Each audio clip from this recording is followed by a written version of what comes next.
શીતલબેન ગોયલ। આજે અમે કલેક્ટરશ્રીને આવેદન દેવા આવ્યા છે। ખરેખર હવે આજ જોવા જેવું છે કે જેની બેનું દીકરીઓ કોલેજમાં ભણતી હોય એ ટુ વ્હીલર લઈને જવામાં એ બીવે છે। આજનો જ દાખલો છે। આજે જ સવારે અમારા બાજુમાં જ રહે છે એ બેનની છોકરી કોલેજમાં છે, તો આજે એ ગાડી લઈને નીકળી તો એને 10 વાર ટોકવામાં આવી કે જોજે, તું જોઈને ગાડી હલાવજે।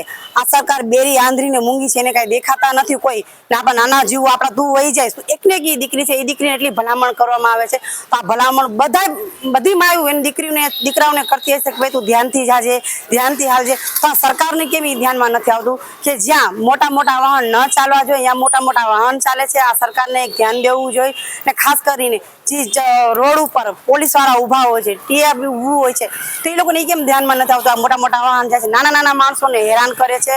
અને ખરેખર જોવા જાય ને તો કોઈ પણ લેડીઝ હોય એના પાસે પીયુસી આ તે બધું હોય જ છે, નથી હોતું એવું નથી, સામાન્ય છે। ગાડી ચલાવતા હોય તો કદાચ ભેગું હોય, ઘરે પડ્યું રહે, પર્સ ફેરવતા હોય, પર્સમાં હોય તો આ લોકો બસ 500 રૂપિયા દો, 1000 રૂપિયા દો ને સમાધાન કરો ને જવા દો ના। ખુલ્લી મિલી ભગત છે।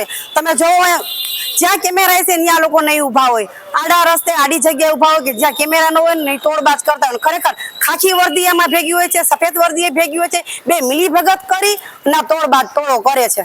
હવે પછી ન્યાય એ છે કે જે કરે છે એને કાર્યવાહી એ લોકો લે અને આ જે થાય છે કૌભાંડ એ બંધ કરાવે।